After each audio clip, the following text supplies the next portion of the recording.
Hello and welcome to the Gothic Unicorn. Today, by popular request, I'm going to show you how to make my colour changing crystal ball table, which you may have seen in my Witch's Cottage walkthrough video in 1/12 scale. The main material for making the table is going to be card from recycled food packaging. This is a bit of an old cereal box and that's going to do me very well. Now I'm also going to use a battery powered LED tea light.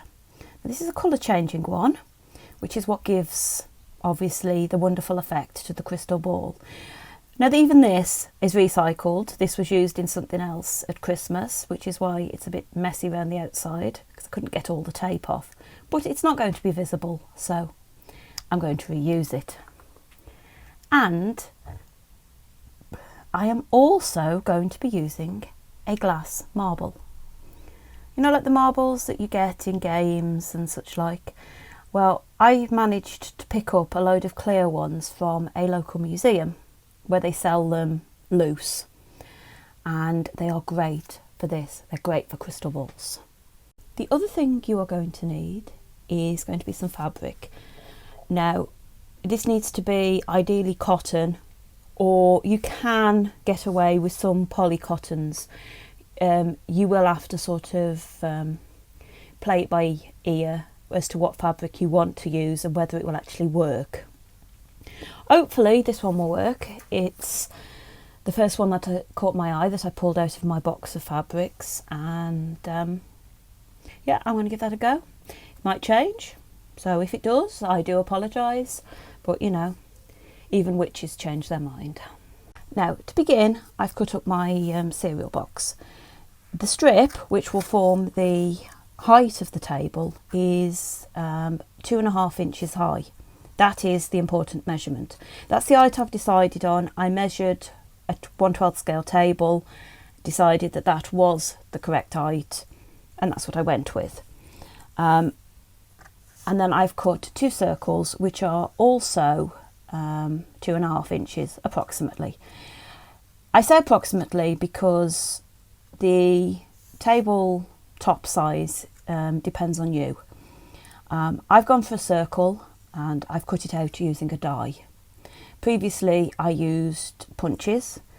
Dies and punches are optional. I'm using them because I've got them, and if I'm going to keep them I need to use them occasionally.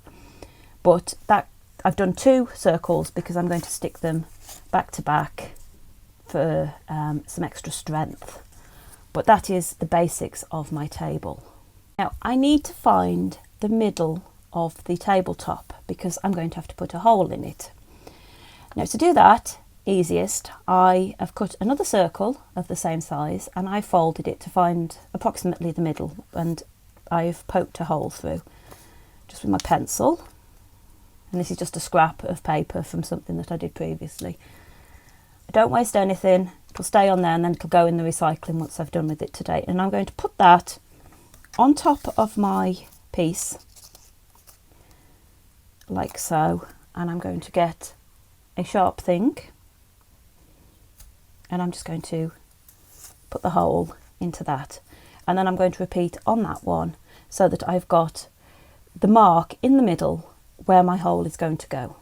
I have expanded my hole in the middle of the tabletop and I have stuck both pieces of cardstock together. Now that's still gluing, which is why it's held in place with closed pegs.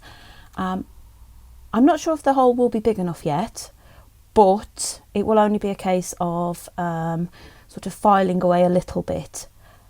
But it's actually easier to make the bulk of the hole before the glue is in place and dried. Now I'm going to put that aside and turn my attention to the tea light. There is not actually much that I've got to do to the tea light, but I do need to remove the fake flame off the top. So I'm going to take a pair of scissors and I am going to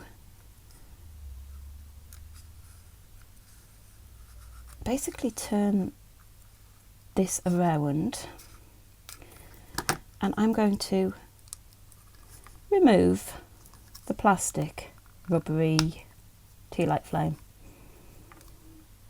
Now you can actually do this by taking the candle apart and putting it back together, but there's no need.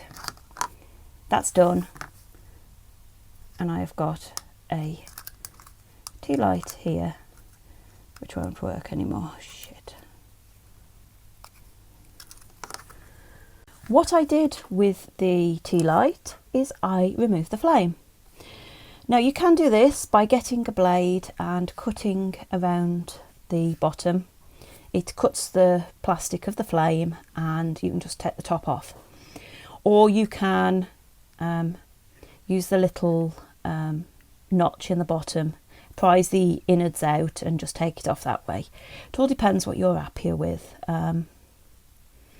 Either works, and to be fair, you're not actually going to see it once it's under the table. But, you know, just so you know, there's a couple of different ways. My next step is to start putting the table together. Now, this is, like I keep saying, this is so easy, really, so simple. And I'm literally just going to put the tea light so that the light is through the hole. As you can see, I've got a better perfect fit. Now, I will eventually glue those two pieces together, but the next step is to start working with the card. It's going to be the legs of the table. Now this is it's based upon those side tables that certainly were about a lot when I was a kid, that had beautiful tablecloths on the top, but underneath all the table was particle board. It was really cheap wood substitute, but they looked great dressed, and that's what I'm trying to do. Now what I've done is I've actually spent some time rolling this into a tube, because obviously I want a tube. That is all my leg is going to be, is a tube, and that is going to fit around there. So I need to get it so that it's a bit smaller, and I will then slightly overlap it. So I'm going to cut this off probably around about there, and then I can glue it together. Now you could, if you wanted, use something like a tube out of the inside of a toilet roll or kitchen towel, something like that.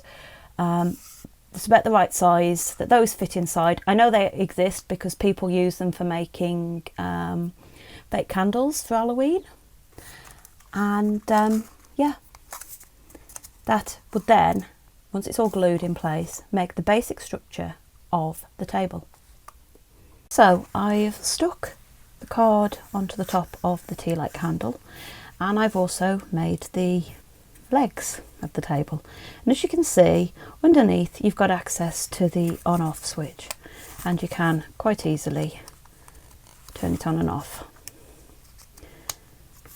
Now if for whatever reason you can't reach the switch, you can actually put the tea light so a bit further down so you can reach it, and you can put a little tube in place to feed the light up. You could use a bit of straw if you painted it black, or you can just use a little tiny bit of cardboard, because I will be using a strip of card. This is just some ordinary craft card that comes in black, to make the base for the marble to sit on, to turn this into an actual crystal ball. Obviously this looks like what it is, which is just some bits of cardboard stuck together. The next step is to make the tablecloth. To make the tablecloth, I have took a piece of the chosen fabric, and I folded it first into a half, and I folded it in half again so I got quarters, and then I folded it again so I got a triangle. Now I made sure that that triangle came down to sort of the floor level, because I want it to touch the floor. I don't want any of this table showing. And I then cut across to make a rough circle. It only needs to be a rough circle because nobody's going to see it properly. And then in the middle, where I'd got the everything folded together into a little point, I just cut the point off, and that will allow for me to put this over the top, and then build up my actual crystal ball on it. So that's the first step in making a tablecloth. What I've done with the tablecloth is I have gone all around the outside and I have applied a thin layer of glue which will act as a fray check. I've just used my ordinary glue. You can use specific products meant for this purpose, but I found that my glue works, so that's fine. Now what I then did is I have glued the top of the tablecloth to the tabletop, and I've also applied a little bit of glue around all the edge just to keep all that in place. Now you could I've used a wider strip of card and put it around there before you put the tablecloth on to give yourself a thicker looking tabletop, but I'm quite happy with this. The next stage is going to be to glue some pleats into the tablecloth, and I'm going to do that with my ordinary glue. Apply some glue when it's a bit tacky and then hold it in place with a clothes peg, and I will go around the piece working that all the way around, and that is basically how I get the tablecloth effect. You can go as crinkled or as tidy as you like. It all depends on the look you want. I have pinned my pleats in place and they have dried, and now what I'm trying to do is I'm trying to get it all to fall how I want, so that when it sits on the floor in the doll's house, room, whatever it goes in, it will look about right. So I've put glue around the bottom to stiffen the bottom up even more, and I've just used some masking tape to fasten things in place onto my non-stick mat. That's what it's called. It's a non-stick mat. I was completely befuddled for a minute there. So while that dries, I'm going to get on with the crystal ball for the top. The base of my crystal ball is a strip of black card. You can use anything. You could use food packaging, but you need something that's a bit thinner because you do need to be able to bend this.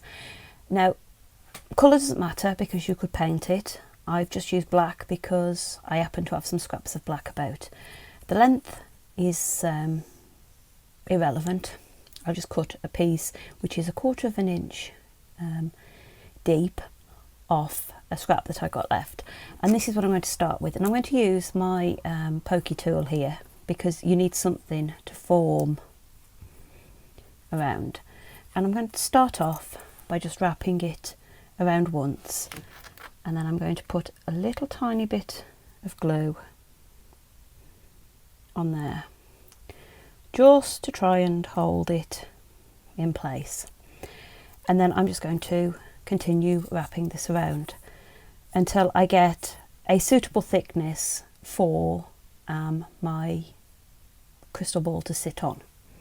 So I rolled the lightweight card, heavyweight paper, whichever way you want to look at it, and I've glued it at several points, obviously including at the end. And now I've got a little tube which my crystal ball will fit nicely on top of, and then I'm going to put this aside to make sure that the glue is set properly, cured, and I'm going to finish off the table. Now, in preparation for putting the crystal ball in place, I have made a little mat to go on my table. It's just because it's rather a large, uninspiring piece of green otherwise. And all I've done is I took a little piece of muslin cloth and I frayed the edges. I've then put some glue around the edges to just stop it from fraying anymore, and I've cut a little tiny hole in the middle. Now what I'm going to do is I'm going to put some glue on the table around the little LED. Doesn't need to be a lot. I'm probably being too generous here, but I'm then going to put this piece on top and push it down. Now, that is the only place that I'm going to actually glue the cloth in place at the moment, because at the moment the only thing that is going, that is saying moment quite a lot, but currently the only thing that's going to be fixed really on the table is going to be the crystal ball. I will come back in a future video and I will show you how I made my rune stones and possibly a few other little ideas that you could put on this and turn it into a proper fortune telling table. But that is the first step, and I'm going to take my little bead, if you want to call it that I've made, my little stand, and I'm going to put some glue on the bottom of him.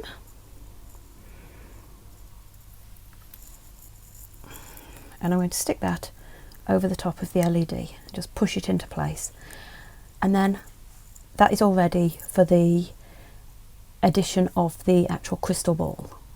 The final step is obviously to attach the marble, the crystal ball, and all I'm going to do is I'm just going to put a ring of glue around here, around my base. And I've let this glue sit for a while so that it's gone especially tacky.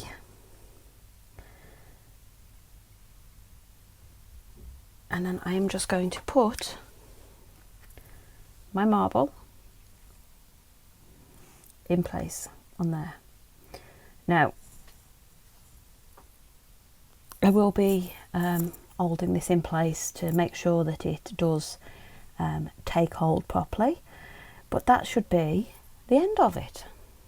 And here we have it, my completed 1/12 scale colour changing crystal ball table. Now, as I said at the beginning, this is actually a really straightforward project. The most complicated thing is actually getting the fabric for the tablecloth hanging just how you want it. And this is something that I think most people could make if they had got a use for it. If you've enjoyed this video, please like, comment and subscribe if you haven't already. And until the next time, bye.